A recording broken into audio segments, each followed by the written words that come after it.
Saya menghargai sekali saudara datang hari Minggu.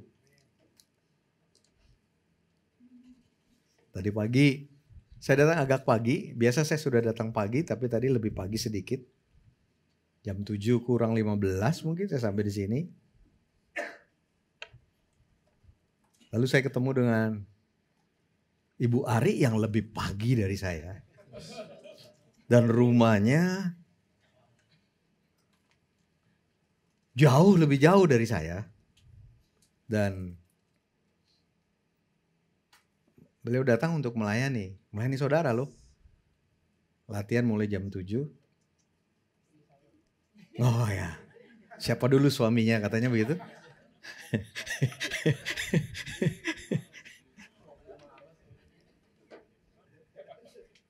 Saya dengar juga Pak Yosua juga seringkali karena pekerjaannya main musik, hari Sabtu tuh bisa sampai jam berapa ya? Jam 1 baru pulang. Hari Sabtu, jam 1 subuh Minggu, tapi jam 7 pagi hari Minggu udah ada di sini. Berlatih untuk melayani Tuhan dan melayani saudara.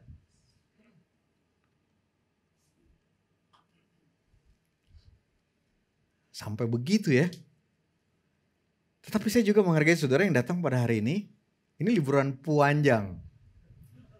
Nggak tahu, memang karena memang kita mau nikmati Jakarta.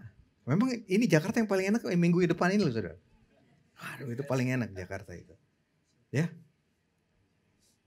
Tapi bukan berarti yang keluar kota tidak ini ya, bukan itu maksud saya. Tapi pernahkah saudara berpikir kenapa saudara datang ke gereja hari Minggu? Sejak Covid kita ada online ya. Kenapa nggak online aja di rumah? Kenapa mesti datang ke sini? Bisa sangat menghargai saudara yang datang.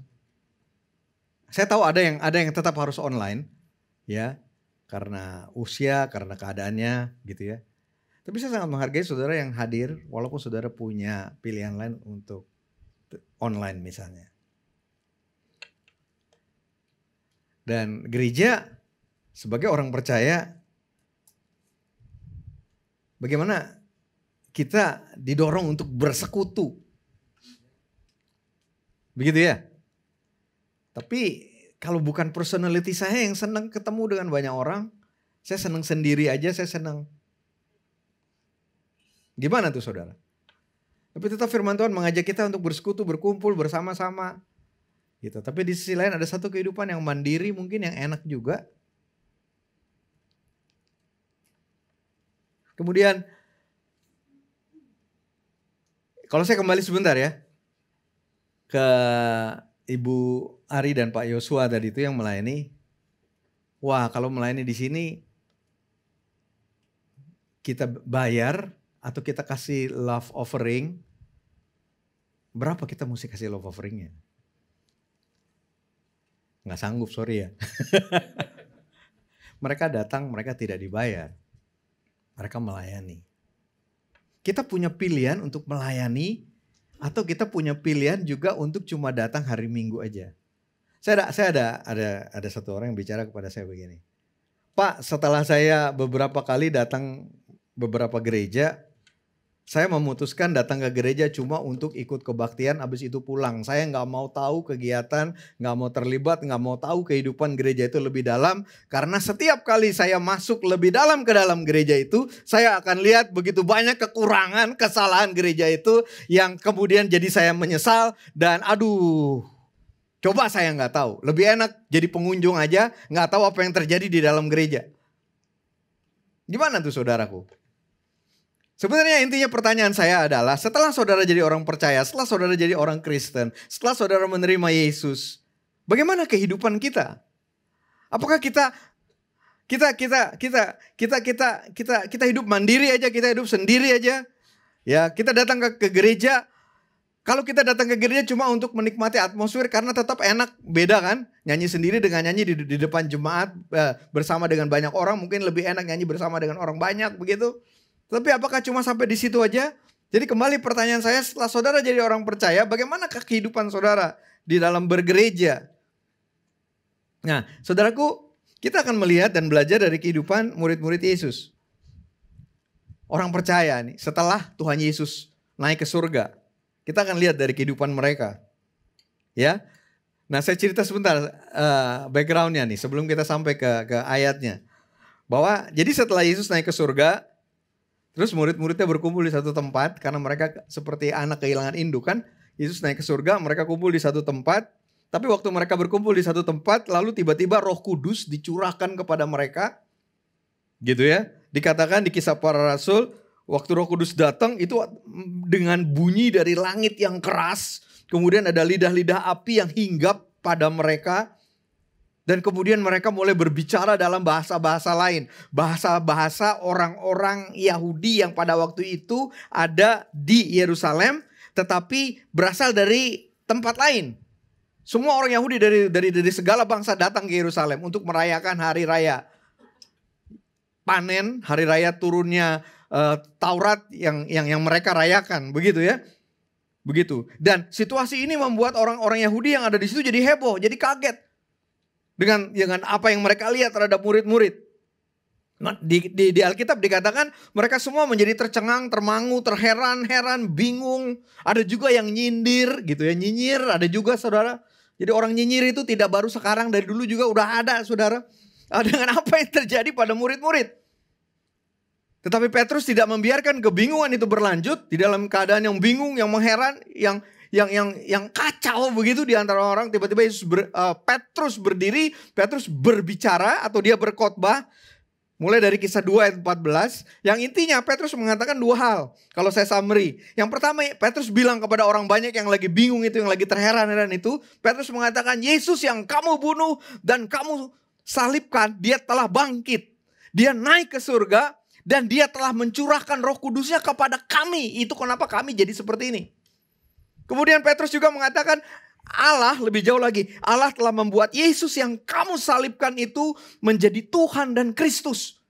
Siapa yang berseru kepada nama Tuhan akan diselamatkan.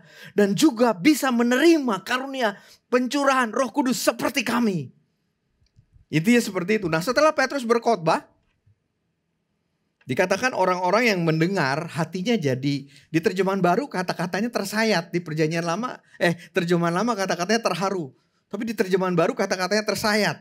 Jadi hatinya tertusuk. Orang-orang yang mendengar perkataan Petrus hatinya jadi tertusuk, tersayat, terharu. Begitu ya. Dan kemudian mereka bertanya, apa yang harus kami perbuat? Gitu. Pernah gak saudara ada di dalam situasi itu? Saudara tertuduh oleh dosa saudara, saudara tertusuk oleh dosa saudara, saudara merasa bersalah oleh dosa saudara. Saya rasa kita semua pernah mengalami itu. Saya pun pernah berada dalam keadaan begitu. Sehingga kemudian keluar pertanyaan dari kita, apa yang harus kami perbuat? Dan jawaban Petrus begitu simpel terhadap pertanyaan apa yang harus kami perbuat. Jawaban Petrus adalah bertobat dan dibaptis. Itu aja.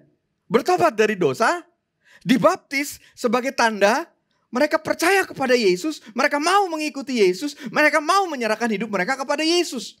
Itu aja kata-kata Petrus. Dan Kisah 2 ayat 41, kita mulai dari sini. Orang-orang itu menerima perkataan Petrus, termasuk perkataan Petrus yang mengatakan bertobat dan hendaklah dirimu dibaptis.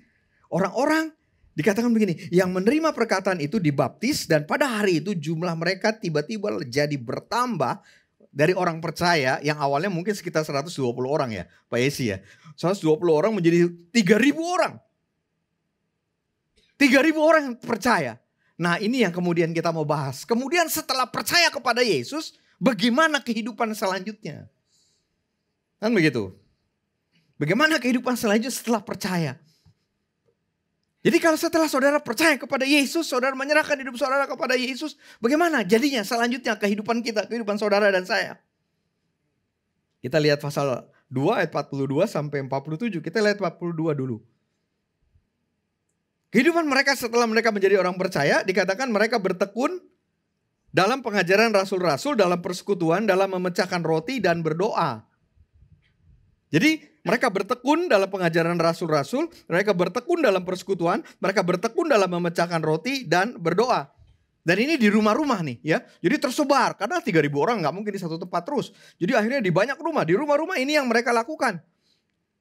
Jadi setelah mereka percaya, mereka bertekun pertama mereka bertekun di dalam pengajaran. Pengajaran, perkataan Yesus, kehidupan Yesus, kematian dan kebangkitan Yesus. Mereka bertekun di dalam pengajaran. Jadi penting banget kita bertekun di dalam pengajaran. Kemarin di dalam live group saya sempat ada pembicaraan cerita mengenai ada orang yang udah pernah ke surga, yang kemudian di surga melihat ini, melihat itu gitu ya. Saya tidak pernah menyalahkan itu, dan kalau itu Tuhan perlihatkan kepada saudara, puji Tuhan. Tetapi saya katakan buat saya yang terpenting adalah saya membaca, mempercayai firman Tuhan, Alkitab yang tertulis.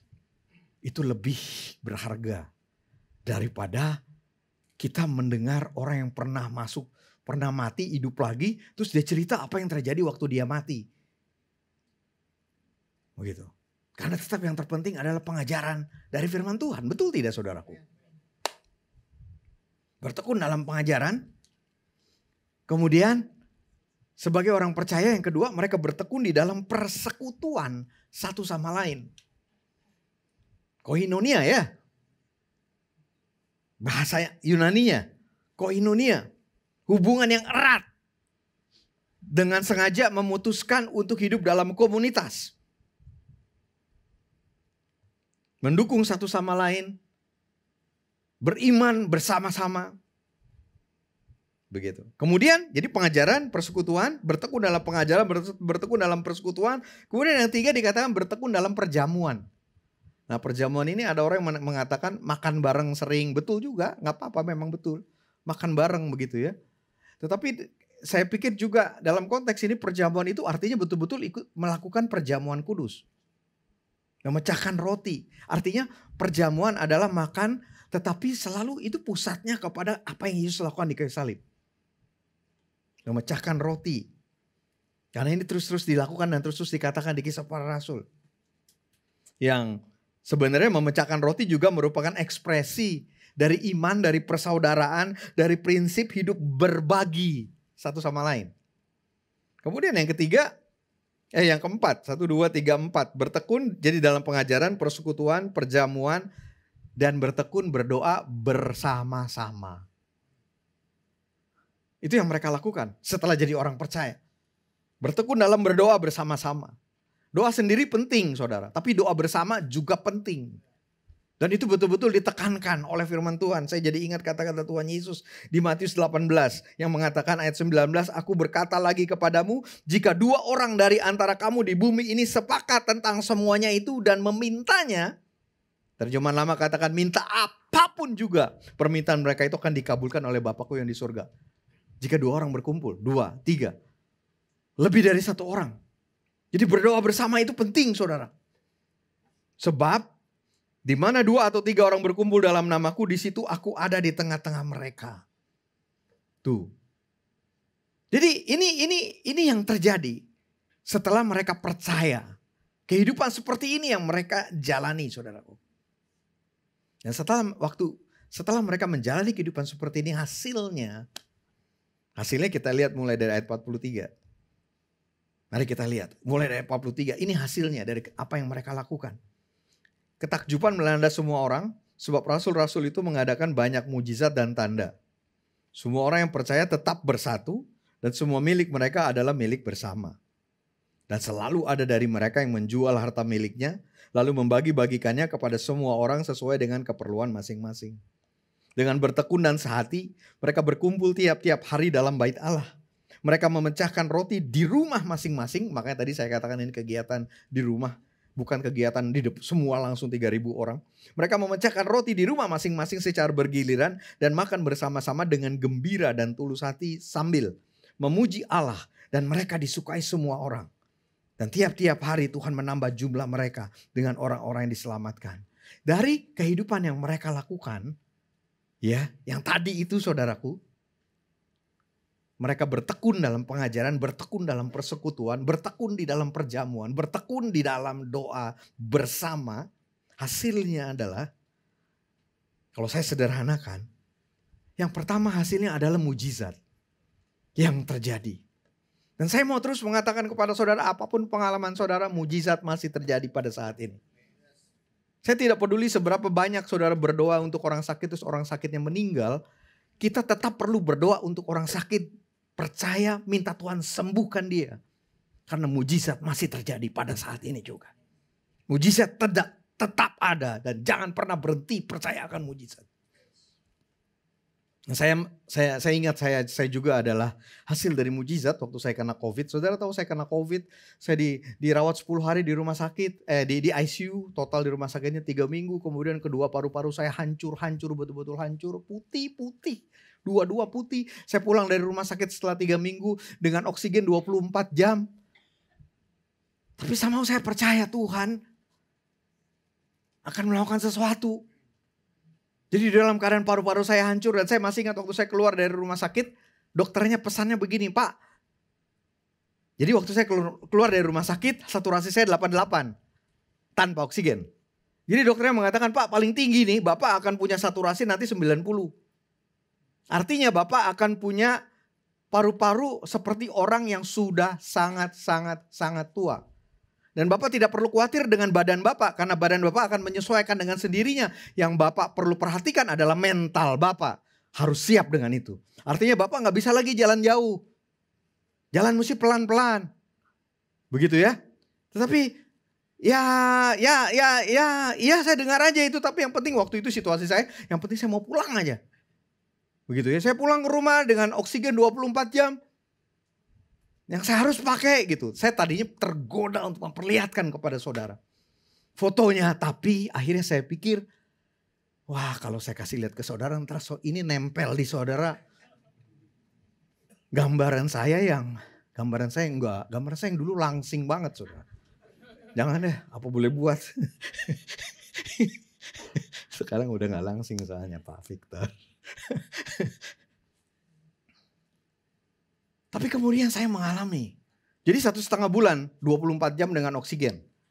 Dengan berapa ya? 4 apa 2 tabung oksigen besar-besar. Waktu itu 4 kalau gak salah. Apa 2 ya? Pokoknya saya tinggal di apartemen. Rasanya tabung oksigennya lebih banyak gitu daripada. Jadi ada tabung oksigen yang besar-besar.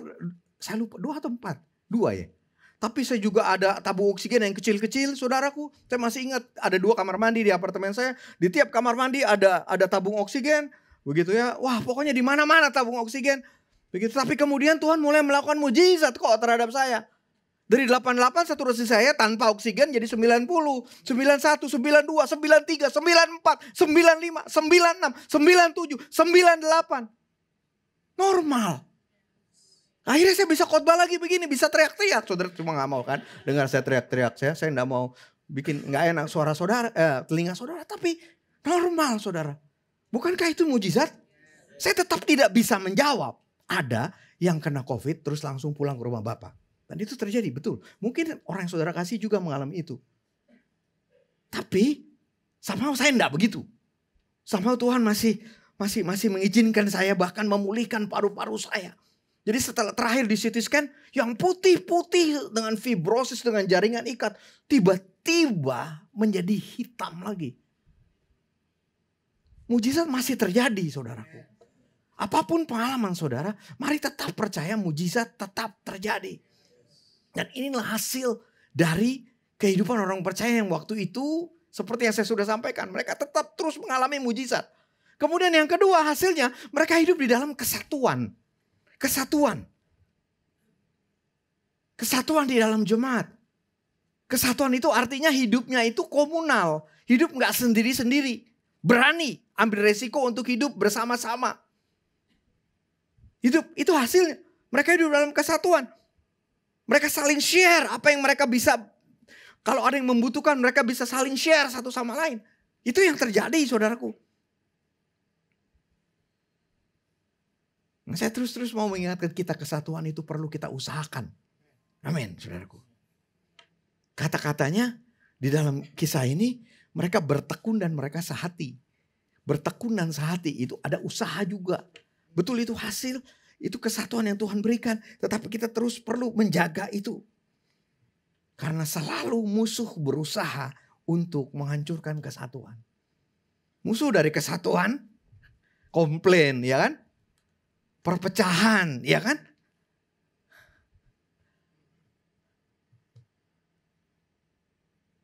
Tidak ada gereja yang sempurna. Tidak ada keluarga yang sempurna. Tidak ada orang yang sempurna. Karena itu jangan pernah berpikir, I wish saya ada di keluarga ini. Yang wah, jadi saya bisa betul-betul bersatu di situ. Jangan pernah saudara berpikir, I wish ada di satu gereja yang sempurna. Yang tidak pernah ada perselisihan. Perselisihan itu kita perlu atasi, makanya kita perlu berusaha untuk tetap bisa bersatu. Untuk hidup di dalam kesatuan.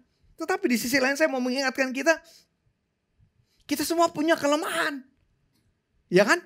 Jangan berharap kita pun kalau ada gereja yang sempurna. Lalu saudara mau datang ke situ. Begitu saudara datang gereja jadi gak sempurna. Karena saudara gak sempurna sih.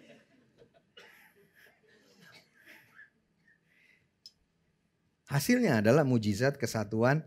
Dan hasil yang ketiga adalah kemurahan hati.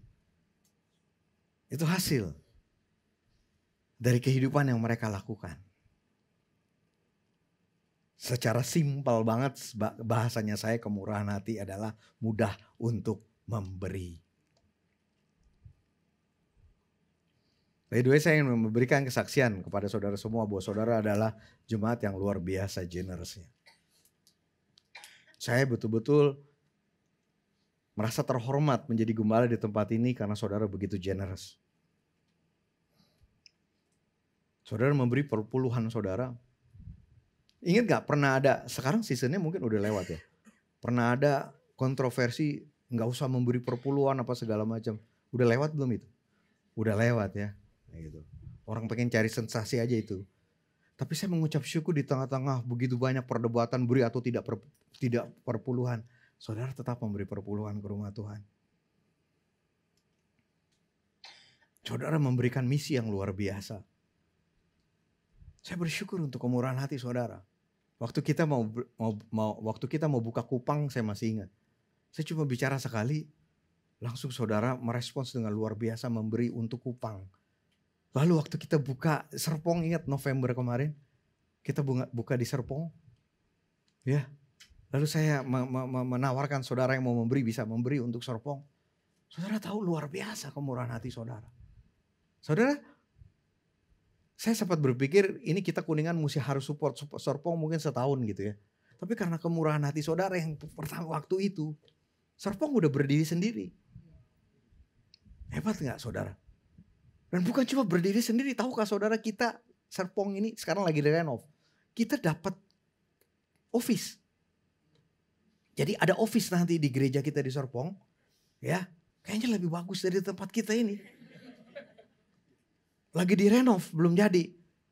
Begitu, janji akhir bulan ini mungkin jadi ya. Mungkin terhambat karena hari raya ini ya. Tapi akhir bulan ini jadi. Kita dapat office. Dan itu jemaat yang sewakan. Yang renovin gitu, yang renovkan. Ini saya mengucap syukur. Untuk jemaat yang luar biasa ini. Jadi itulah ciri dari kehidupan sebagai orang percaya tadi. Bertekun. Itu kan pengajaran, persekutuan, perjamuan, doa bersama-sama. Yang menghasilkan mujizat, kesatuan, dan kemurahan hati.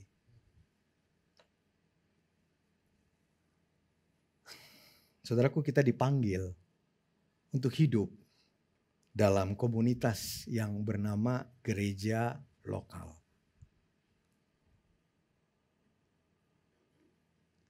Hidup di dalam komunitas gereja lokal itu ada resikonya, banyak resikonya.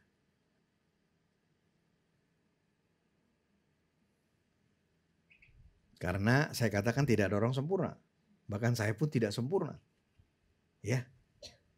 Kalau saudara melihat saya begitu baik, coba ngobrol sama istri dan anak saya. Saudara akan tahu kelemahan saya. Saudara gak pernah dengar saya ngorok kan?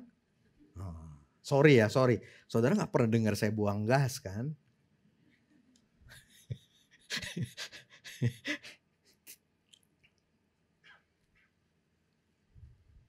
Tinggal di dalam gereja lokal itu panggilan Tuhan, itu kehidupan jemaat mula-mula, itu yang Tuhan desain untuk kita hidupi, untuk kita lakukan. Tetapi beresiko, betul beresiko. Saudara bisa disakiti di situ. Saudara bisa dikecewakan di situ.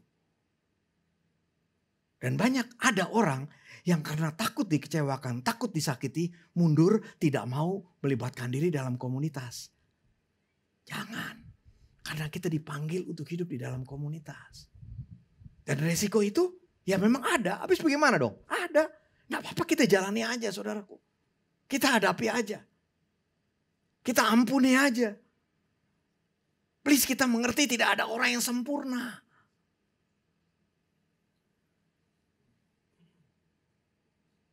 Beresiko hidup dalam komunitas gereja. Tapi tetap ini merupakan tempat yang paling aman. Tempat di mana saudara akan bertumbuh, tempat di mana saudara akan berbuah, tempat yang dirancang oleh Tuhan bagi saudara untuk saudara ada. Bicara mengenai ribut, gak usah kita yang ribut. Ini rasul-rasul, ini kan 2-4 sampai itu kan bagus kan. Nanti belakangan saudara akan baca Alkitab saudara, ada keributan juga di mereka. Tapi itu bukan sesuatu yang aneh. Makanya harus diusahakan, tapi bukan sesuatu yang aneh karena semua punya kelemahan kok. Tapi justru kita saling mengampuni, kita terus hidup di dalamnya, kita terus tinggal di dalamnya. Kita terus positif, kita terus membangun, kita terus mengingat untuk apa kita ada bersama-sama. Betul tidak? Karena itu buang jauh-jauh gosip, buang jauh-jauh kritik pun enggak apa-apa sebetulnya kalau itu membangun.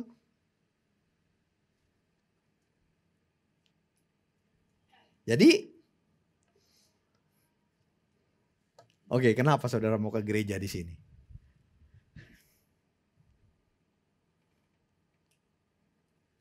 Kenapa saudara mau ke gereja? Karena pendetanya, saya udah tahu jawabannya. Kalau ini pasti bukan. Puji Tuhan untuk itu. Terus kenapa dong? Karena ada yang ngajak, saudara gak enak diajak dia. Karena saudara terberkati di gereja itu. Ada orang yang jujur loh bicara sama saya kalau ke gereja itu suka karena saya mendapatkan entertainment. Bagaimana dengan saudara? Entertain yang saudara cari di gereja? Kenapa kita mau ke gereja? Dan itu tadi kembali lagi ya, saya sangat menghargai orang-orang yang datang yang mau melayani sebagai volunteer. Saya percaya kita mau ke gereja karena kita tahu Tuhan memanggil kita untuk kita hidup dalam komunitas keluarga rohani. Jadi kalau ada benturan jangan nyerah. Kita pernah ribut gak Petra? Ribut enggak pernah, tapi beda pendapat yang cukup keras mungkin. Terus kalau saya enggak, kalau kita, saya lihat ke Pak John aja deh. Kita pernah ribut enggak John? Terus kalau saya enggak cocok dengan John, enggak bisa sependapat, apa yaudah deh jalan sendiri-sendiri aja deh. Udah deh kita saling menghindar aja deh. Begitu? Tidak saudara, Tuhan menempatkan kita untuk jalan bersama-sama kok. Ya enggak? Pak Robert, kalau bukan Tuhan yang menyatukan kita, bagaimana kita bisa ketemu Pak Robert? Iya enggak? Tuhan yang menyatukan kita di sini. Tuhan yang membawa kita ke sini. Kalau ada beda pendapat, kalau ada perselisihan, ya enggak apa-apa, dihadapin aja. Diselesaikan, minta maaf, saling mengampuni, berjalan lagi bersama-sama. Amin, saudaraku. Kembali lagi, Tuhan memanggil kita untuk kita hidup di dalam komunitas keluarga rohani. Dan itulah pola hidup dari jemaat yang mula-mula, saudaraku. Ada dalam 1 minggu ini saya kehilangan 2 orang yang luar biasa. Saya ingin cerita sedikit mengenai 2 orang ini. Ambilin yang pertama deh. Saya bukan mau ajak saudara ikut berduka bersama dengan saya, karena saya mau jujur sama saudara. Hari Minggu ini saya mengalami duka cita yang luar biasa. Tapi itulah bagian kehidupan ya. Belum ditampilin, tampilin aja fotonya. Yang pertama, Bishop Ferdy Carbiling. Ini fotonya 10 tahun yang lalu. Nah yang begini saudara perlu lihat tuh, kayak gitu saya dulu. 10 tahun yang lalu. Di kamar beliau, di kamar kerja beliau, di Fort, di Manila. Saya masih bingung, baru jadi gembala kan. Dengan segala macam tantangannya saya masih bingung. Saya mampir ke kamar beliau. By the way, Bishop Ferdy ini baru berpulang, dipanggil ke rumah Bapak sehari setelah Paskah. Itu saya katakan saya berduka. Tapi saya nggak mau membagi duka cita saya kepada saudara. Saya mau mengatakan kepada saudara betapa bersyukurnya Tuhan menempatkan orang ini di dalam kehidupan saya. Karena dia mengatakan kepada saya, ya, saya tahu berjalan memimpin gereja tidak pernah mudah. Ayo kita jalan sama-sama. Saya ada juga untuk berdiri dan membantu kamu. Saya gak pernah lupa itu. Kami akan terus mendampingi kamu. Kami akan terus mendampingi Every Nation Indonesia. Betapa bersyukurnya saya hidup bersama orang ini. Nah, sekarang dia udah dipanggil pulang Tuhan. Tapi kenangannya, seperti apa yang Alkitab katakan, kenangan terhadap orang benar mendatangkan berkat.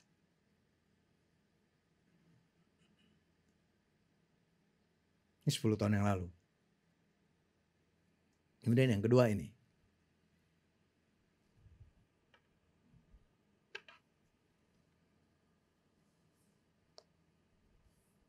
Pastor Timothy Loh. Tadi malam Pastor Timothy setelah memimpin kebaktian, kolaps, dan dipanggil pulang Tuhan. 2 minggu yang lalu, ini fotonya foto di Dili 2 minggu yang lalu.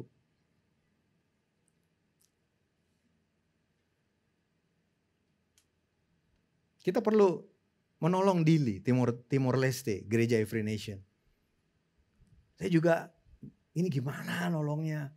Terus saya tahu Pastor Timothy orangnya sibuknya luar biasa.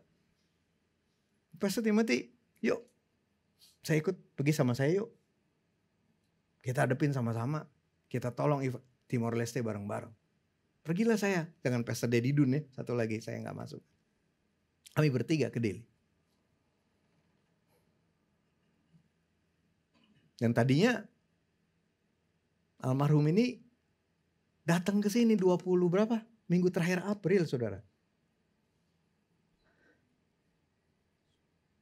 Ya saya mau datang ke gereja kamu. Saya pengen mengunjungi gereja kamu. Saya ingin menolong kamu, membantu untuk membangun gereja. Jadi udah dijadwalin akhir April datang ke kita. Tuhan punya kehendak lain.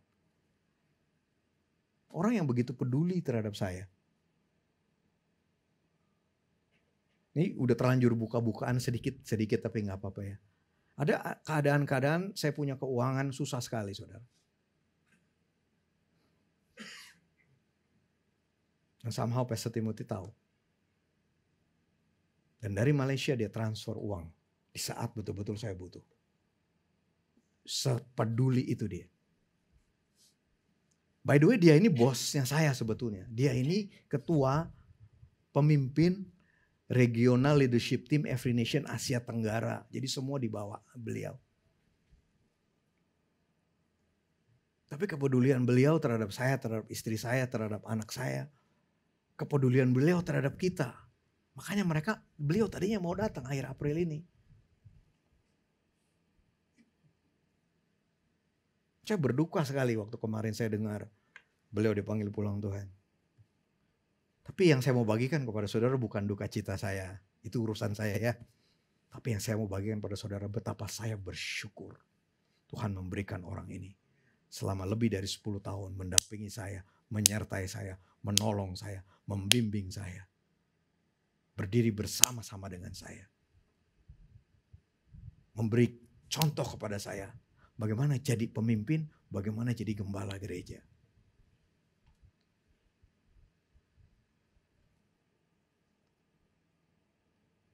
Ibrani 10 ayat 25 mengatakan,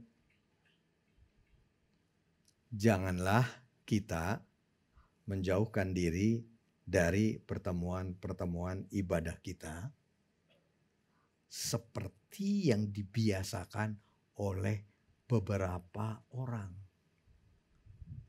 Jadi ada yang begitu kan? Makanya dikatakan, tapi kamu jangan. Tetapi marilah kita saling menasehati.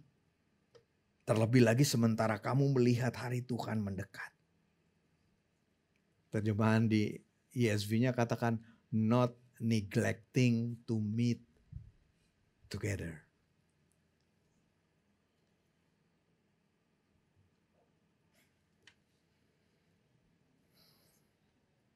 Yuk, kita terus jalan sama-sama. Amin.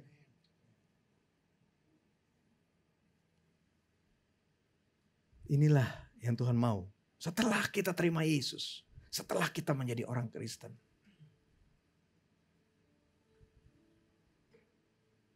Mari kita tinggal di dalam komunitas gereja. Kita hidup di dalamnya, kita berbagi, kita saling mendukung, kita saling mendorong, kita saling memberi masukan. Saudaraku, gereja bukan bisnis.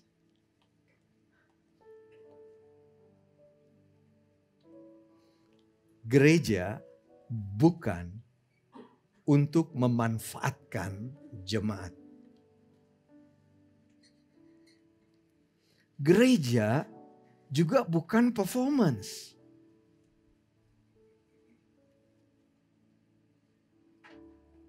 Gereja juga bukan untuk kita saling menjatuhkan.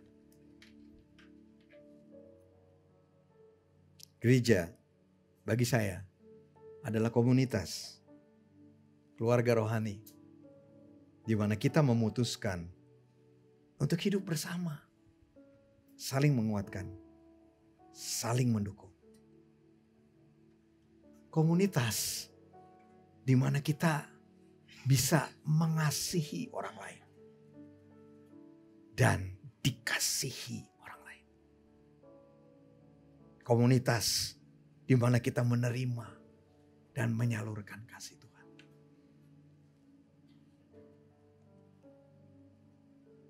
Berkali-kali dalam pelayanan saya dengar kata-kata, saya mau ke gereja kamu, apa yang gereja kamu bisa kasih ke saya?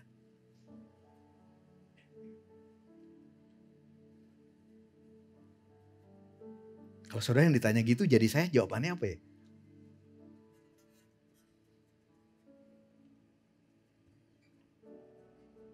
Ada orang-orang yang datang kepada saya. Saya udah gak bertumbuh di situ, Pak. Saya mau pindah ke tempat lain supaya saya bisa bertumbuh.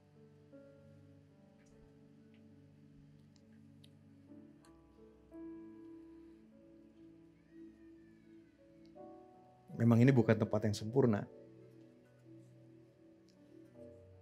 Saya juga masih belajar. Kita semua masih belajar.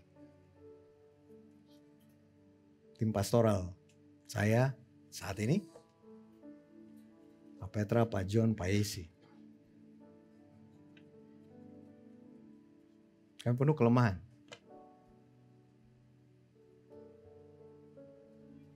Tapi Tuhan memanggil kita untuk kita terus berjalan bersama-sama sebagai keluarga di dalam komunitas ini. Jangan biarkan perselisihan membuat saudara menyerah. Jangan biarkan sakit hati membuat saudara menyerah. Jangan biarkan kecewa membuat saudara menyerah. Ayo kita hadapi, ayo kita selesaikan. Ayo kita terus berjalan bersama-sama. Ayo. Bersama-sama kita hidup sebagaimana Tuhan panggil kita. Dan untuk akhirnya bukan untuk saya, bukan kita atau gereja, tapi akhirnya untuk kemuliaan nama Tuhan. Amin. Saya percaya pada waktu kita melakukannya. Mari kita terus percaya ada mujizat di tempat ini. Bukan mau cari mujizat, tapi itulah hasilnya. Mari kita percaya ada kesatuan. Ada saling mendukung, saling mensupport satu sama lain yang lebih lagi.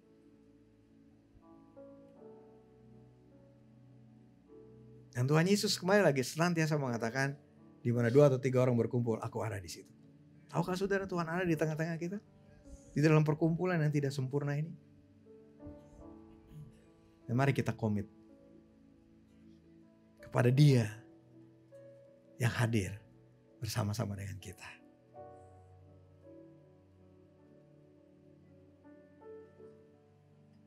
Adakah saudara di sini yang lonely, saudara kesepian? Saudara tidak dipanggil untuk sendirian. Ayo berani melangkah sedikit lebih jauh. Ada life group, ada kami, ada jemaat. Yuk bersama-sama kita berjalan. Di situ kita akan bertumbuh. Di situ kita akan berkembang. Kita akan memuliakan Tuhan bersama-sama. Sampai Tuhan Yesus panggil kita. Perjalanan saya dengan Pastor Ferdi lebih dari 10 tahun. Perjalanan saya dengan Pastor Timothy Lo juga demikian. Berjalan bersama-sama di dalam hubungan jangka panjang. Biar firman ini memberkati kami. Biar firman ini membangkitkan iman kami. Biar firman ini menguatkan kami. Untuk kami terus berjalan di dalam rencana dan panggilan Tuhan. Di dalam nama Tuhan Yesus. Mari kita lakukan perjamuan kudus.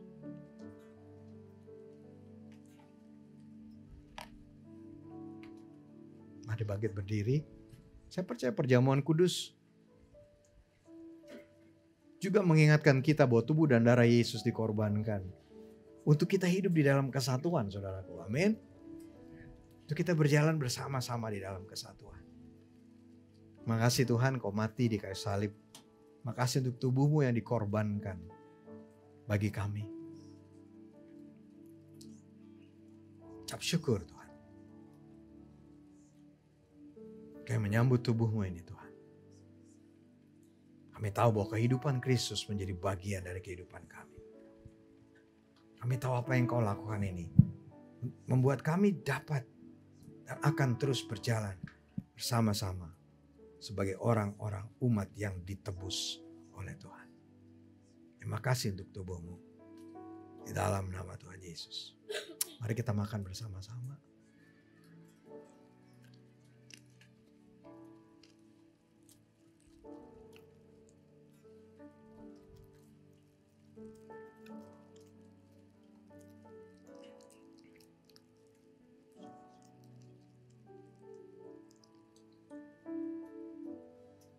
Terima kasih untuk darah Yesus.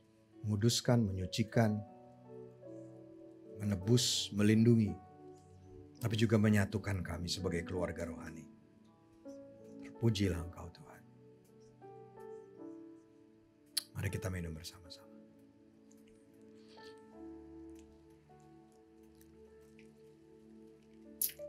Tuhan, aku berdoa biar damai sejahtera Tuhan memenuhi kami. Tuhan, aku berdoa biar kami terus bertumbuh di dalam keluarga rohani ini. Biar kami terus makin mengenal Tuhan. Biar kami berani untuk membangun hubungan satu sama lain. Dan bersama-sama kami bertumbuh ke arah Engkau yang adalah kepala. Di dalam nama Yesus. Amen.